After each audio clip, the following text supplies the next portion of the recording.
gamit as attack operators.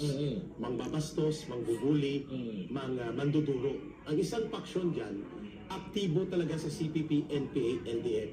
Again, I would like to emphasize, si Ka Eric po nag-identify nito, hindi Banateros. Yes, okay. At hindi SMNI. Yun, malinaw. So, ang isang grupo na ginagamit ngayon bilang operator sa pag-demolish, pagbabastos, pangbubuli, at pag-abuso sa kapangyarihan sa Kongreso. Ang mga CPP, NPA, NDF party list, tatlo sila. I will name them. Franz Castro, na convicted criminal sa kasong child abuse.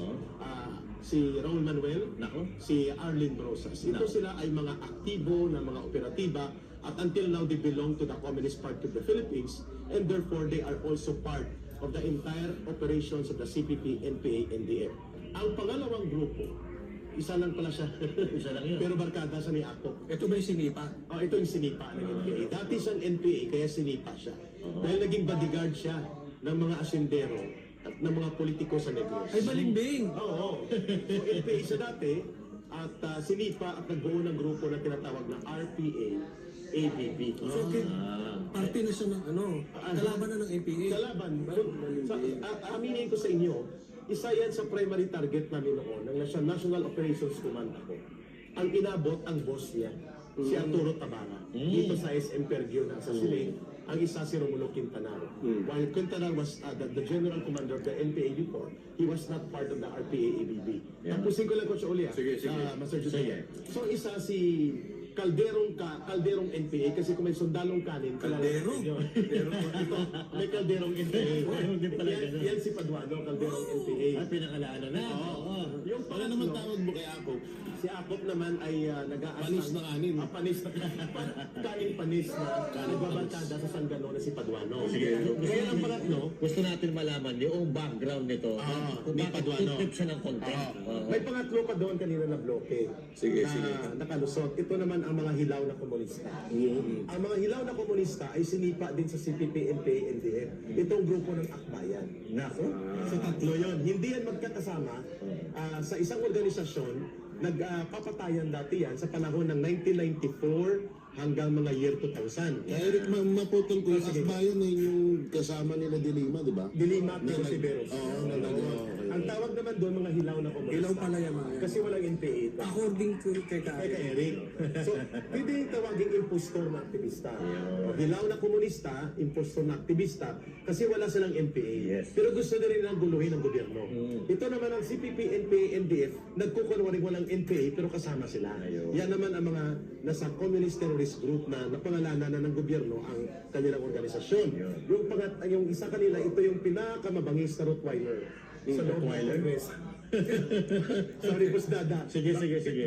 Pitbull. Ang pangalan niya ay si Paduano. So may tanong si Coach Ol, si Master Judea, Brother J and Coach Oli, and Master Boss Dada, bakit tinatawag ni Ka Eric na kalderong NPA? Yan Si yung Paduano. Paliwanag mo. Anong role niya dyan sa loob? Okay, sige. Si Paduano po ay kilala ko po ang background nito sapagkat isang region kami pinanggalingan. Sa Western Visayas din po. Siya ay Negros galing, ako ay Iloilo City. So pag sinabing Western Visayas po, ito ay binubuo ng mga probinsya ng Iloilo, Antique, Capiz, Aklan, Guimaras, and Iloilo City, including Negros Occidental, Bacolod City. Na ngayon ay Negros Island na. Okay. Doon siya nanggaling. So noong mga 1980s, hindi pa po ako NPA, hindi pa ako CPP. Ang kanyang kakolektiba, ibig sabihin isang unit sila, naatasan sila na magsagawa ng urban operations. Ang tawag dyan ay partisan operation. Armed city partisan.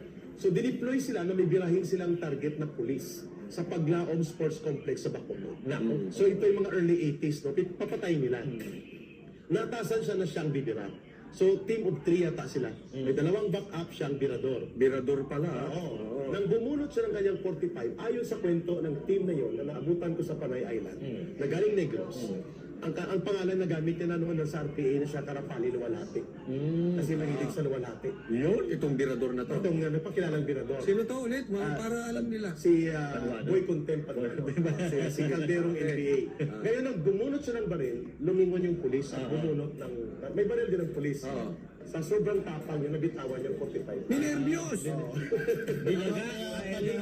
Kasi, ito sinasabi ko to, pag binibigyan ko ng ano yung mga galawan ni Paduano, lalong-lalo na nung nakaharap niya si PRR. Yes. Kung mapapansin nyo, kasi ito, gawain po ng isang nervyosong tao, yung hindi mapakali. Hindi! Yung mga ganun-ganun. Yung ganyan-ganyan. Kadalasan kasi ginagawa ng mga nervyosong tao yan. Yung parang Tsaka, uneasy ka. about naman doon sa pagiging balimbing ni Paduano, totoo. Kasi may kita naman natin ngayon, tingnan mo siya yung Overexcited overacting. na overacting. Overacting doon sa Jay, ang sinasabi ni Jay doon na pagka nervyuso niya, na kung hindi nagkaroon ng backup ang team na yon, patay siya. Kasi ang bumira sa police, hindi siya. Bitawan niya ang 45 niya eh. Sayang, no? Kung wala bumira siya, sa kanya, ang bumira yung ang kasama niya. kung wala siyang kasama, yari siya. Ayun ang problema niya. Sapagkat gusto niya i-project na siya ay matapang. O siya ginagamit nila Akop. Iwan ko kung bakit naniwala at bilid si Akop sa kanya. So ito, Ito may gusto ko yung kwento dyan ha. Ito yung problema ngayon dyan kay Paduano, brother. Sapagkat gusto niya ipalabas na siya ay matapang di prinsipyo. Pero sinipa yan ng CPP-NPA and sapagkat nagbabodyguard sa mga asindero at mga politiko sa Negros. Ang isang naging bodyguard sila at bumuo ng kanyang party list at nagfinance dahil kalaban ng NPA noon sa Negros, si late Danding Cuangco. Now, ang abang lingkod party list niya ay pinanduhan nila Danding Cuangco at ng mga asyendero laban sa NPA. So nang tinarget niya ng NPA si Paduano, nanalo sila noong 2013 I think.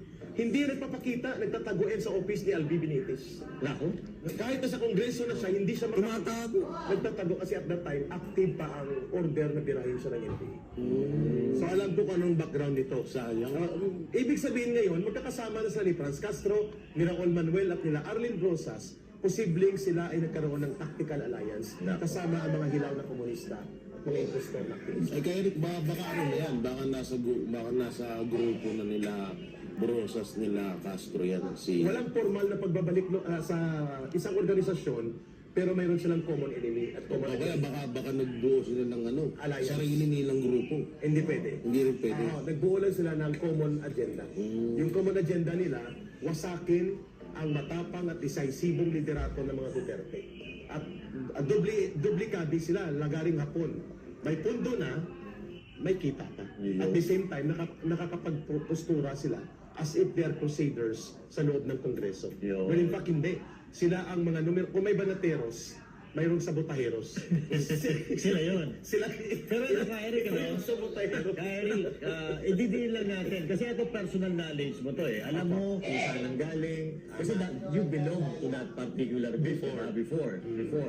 Kaya nga, ito, hindi sila pwedeng tumanggi. Kasi ikaw mismo lang sasabi na nandun ka sa loob nila dati. Kilala ko sila. Oo. So, ito pala si Paduano, lumabas po pala ito nung humina na yung NPA. Nung nagkaroon ng split, Oo. 1992, 93, 94, ang naiwan na platoon ng NPA sa Negros, out of 16 platoons, isang platoon lang. Nako. 15 platoons nag-RPA ABB.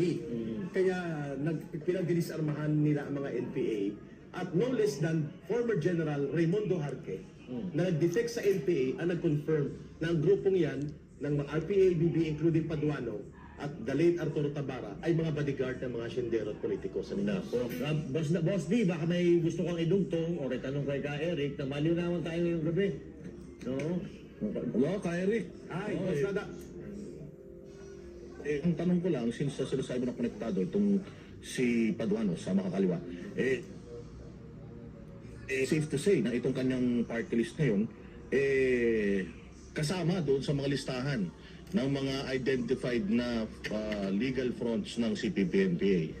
Boss Dada, hindi siya officially part kung hindi alliance.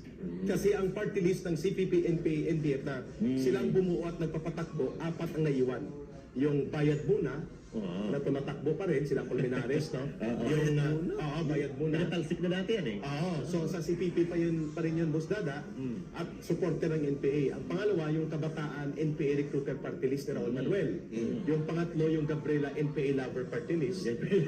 At yung Alliance of Communist Teachers. Yung ni kay Franz Castro. So saan doon ang abang lingkod ni Paduano sa tanong ni Boss Dada? Sige. Sila po ay extension ng alliances Sila po ay hindi formal sa CPP, NPA, NDF, but they also joined the common agenda, which is to destroy ang political influence and legacy ng liderato ni Pangulong Duterte at ngayon pinagpapatuloy ni VP Sara Duterte. Yun ang common agenda nila, hanggang doon lang. At ang pangalawang common agenda na nakalimutan ko, pera-pera. Pera-pera. Tsaka, eto, nagsasabuatan sila hindi para Sa prinsipyo. hindi sa prinsipyo, hindi para sa pagpapaganda sa bayan, kundi para pabagsakin ang pangalan Duterte. At ang buong gobyerno gulungin. Yun. Kaya ang tawag ko sa kanila, Boss Dad, pera-pera, ang tawag ko, Boss Dada, sa kanila, ang banateros ay kontra korupsyon, kontra kurapot, kontra abuso sa gobyerno. Ang sabotaheros, nasa loob ng gobyerno para magsabotahe. Nako. So ang kanilang common agenda, Boss Dada,